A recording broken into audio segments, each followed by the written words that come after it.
Somewhere beyond this ridge is the enemy. His strength has been sapped by steady aerial strikes.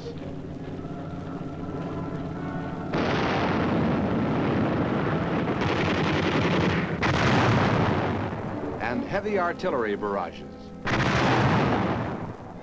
But he is still a long way from being defeated. He still has his will to fight. How can we weaken that will? How can we defeat him? By physical force?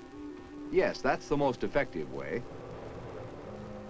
But there's still another force applied in combat that we generally don't think of as a weapon of war. That weapon is words. Yes, in a situation like this, words are weapons.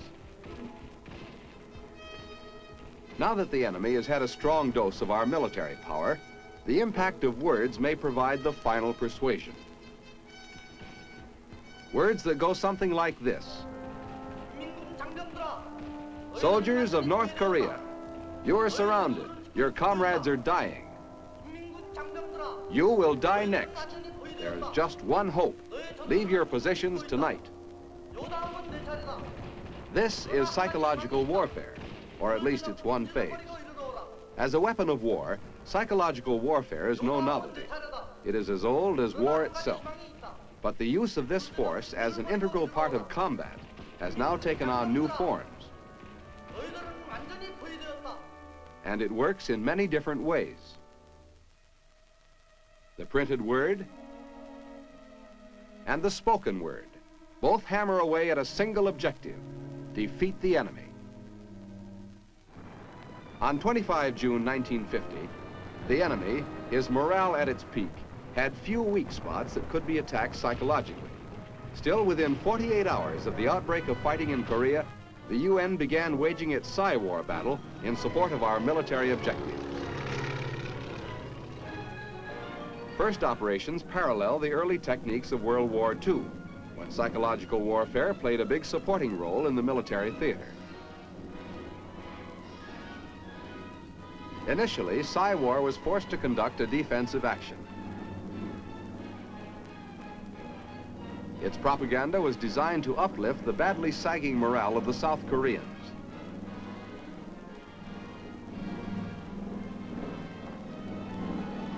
Then, as our military effort shifted from defensive to offensive, so did Psy-War. Result? Desertion, dissension, lowered morale, and surrender. Our propaganda was beginning to pay off. Meanwhile, the national program found its stride. On 15 January 1951, at the top Army level, Psy-War was established as a special staff agency. This move had far-reaching results. In civilian colleges and universities, long-range recruiting and educational programs were instituted. Laboratory experiments and research led to new and better psychological warfare. Reserve units were recalled and several new units activated. And at Fort Riley, Kansas, a Psy-War training school was established. Here, recruits with specialized backgrounds were taught the nature, methods, and techniques of propaganda and its dissemination. Coincidentally, plans were launched for the permanent training center, now located at Fort Bragg. Meanwhile, like the fighting in Korea, Psy-War operations went into high gear. At General Headquarters, Tokyo, staff planning and supervision are handled by the Psy-War section, while the operating unit in Tokyo is the 1st Radio Broadcasting and Leaflet Group. This group conducts strategic propaganda and supports the tactical operation in Korea. Currently broadcasting in Japan and Korea are 32 radio stations. For about 4 hours every evening, this station delivers propaganda that thrusts at the communists in North Korea with facts. Radio presents these facts in any number of ways. Perhaps its most rewarding form of expression is news. News is ready-made propaganda, and to an enemy denied access to outside information is as welcome as food and water. In addition to news, radio employs other techniques to attract the maximum audience. For example, messages from prisoners of war are broadcast, assuring their families that they are safe and well cared for. These awaited messages induce the enemy civilian to turn his set on. And to make sure he'll keep it on, prisoner of war messages are spotted at different times during the week. Often a radio program takes the form of a drama, such as we see now. Dramatization is close to the Oriental mind, for ever since his earliest schooling, the average Far Easterner has been taught by having things acted out for him. Carefully planned and rehearsed, these dramatic offerings play heavily upon the emotions. There is no strict evaluation of radio's achievement, but with the constant repetition of the free world's point of view, it is certain to have a cumulative effect upon the enemy nerve. In this effort to weaken and harass the enemy, programs are also broadcast from mobile units in the field.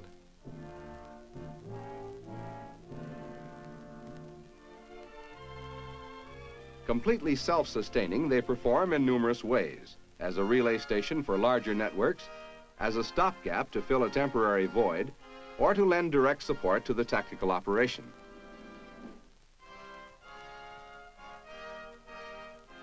At the Radio Broadcasting and Leaflet Group's central printing plant near Tokyo are produced all strategic and many of the stock tactical leaflets. Every leaflet has a central idea or issue, which in turn is exploited by any number of themes. For instance, themes may strive to lower the enemy's morale and make him more susceptible to tactical propaganda when he reaches the front lines. In these cases, leaflets stress such points as the UN's stand against aggression, the historic friendship between the United States and the people of China and Korea, the unfulfilled promises of communist leaders, and the horror of death away from home and family, along with the mounting numbers of communist casualties. Leaflets also stress the humane treatment of prisoners of war.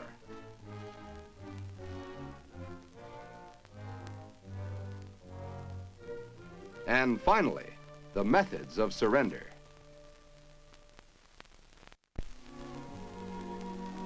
In the selection of a theme, many factors must be considered.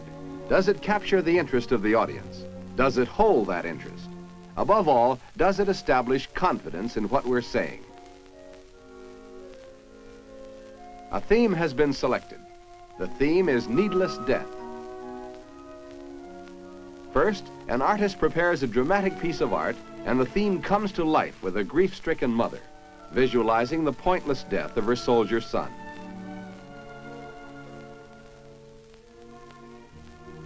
Two versions are prepared, one for the Koreans and one for the Chinese. By using overlays, special care can be given to the varying details of the soldier's gun and uniform. Even a small inaccuracy may create a wave of ridicule among the enemy and destroy the effect of months of previous propaganda. The text that goes with the picture is first written in English. With the help of an interpreter, it is then translated into both Korean and Chinese. Short, punchy words make their point quickly and fan the soldier's feeling of despair. He is fed the thought that he will soon join the swelling victims of needless death.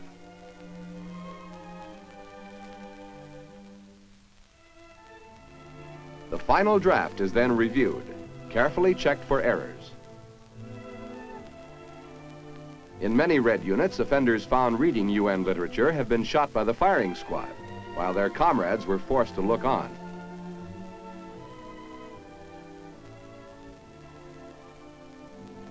And finally, the leaflet is approved for production. One index of the leaflet's effectiveness is the elaborate effort the enemy spends in guarding against it.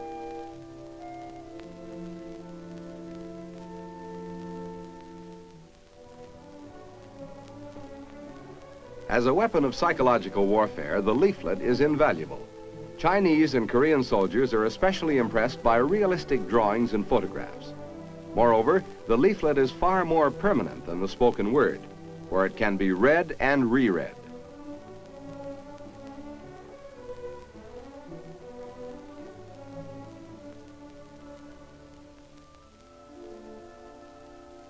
After copy and artwork are okayed, they are photographed and processed. Plates are then mounted on the presses. Although they are warned by their leaders that UN leaflets are impregnated with germs and will rot their hands or make them blind, many prisoners of war have been found to carry them secretly, and the size of the leaflet is such that it can be easily concealed.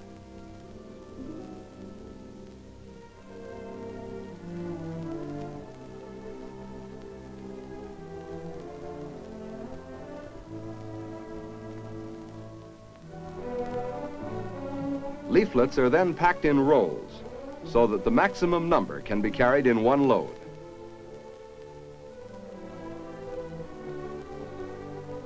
They are then placed into bombs.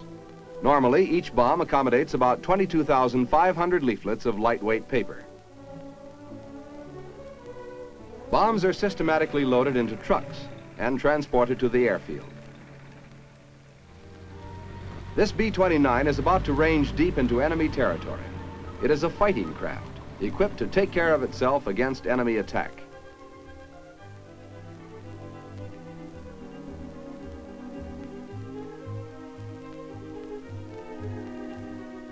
We can only estimate roughly how many airmail copies of needless death will reach the individual enemy. Nevertheless, overall, we do know that leaflets will scatter the seeds of dissension, unrest, and possibly surrender.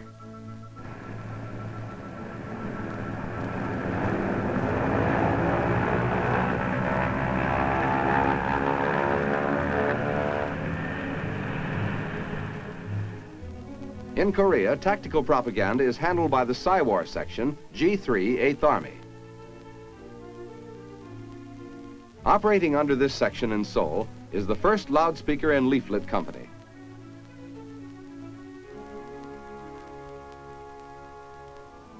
A large share of intelligence is gained by interrogating prisoners of war, done by G2 teams. Special Psywar interrogation teams conduct closer examinations of the prisoners and poll them.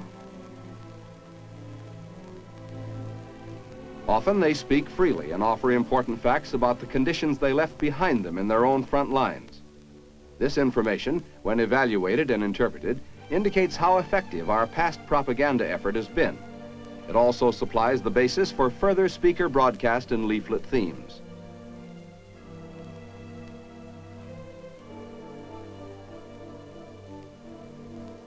Since themes are often individually tailored to meet an existing front-line situation, the L&L Company must meet that situation before it changes.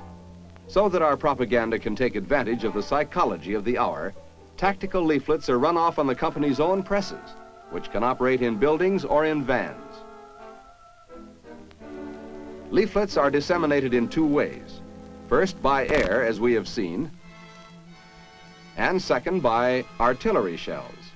Specifically adapted, these 105mm shells can pinpoint selected targets and reach troops in the most localized areas. Leaflet shells can also strike at combat zones in which aircraft would be impractical. In addition, these message-filled missiles are able to penetrate densely wooded areas. Leaflets are printed a color in vivid contrast to the terrain they are aimed at. They are best fired at twilight, since it is still light enough for the enemy to see where they land, yet dark enough to cover him while he gathers up the literature, which is coming to him Air Express. The loudspeaker platoon of the Loudspeaker and Leaflet Company operates directly with the frontline unit. These loudspeakers are used to get across timely messages to the enemy in close proximity. Furthermore, illiteracy is prevalent among the Chinese and North Koreans, so the spoken message makes our meaning thoroughly clear.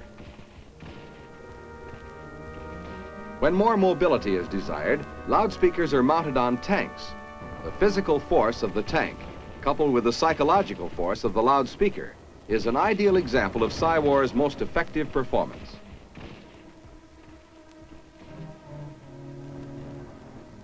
A similar combination is the airborne loudspeaker. A tactical aircraft, it can reach enemy territory inaccessible to ground loudspeakers. And it can cover both civilian control and guerrilla areas. Because of their nostalgia value, The voices of Korean and Chinese women are often used.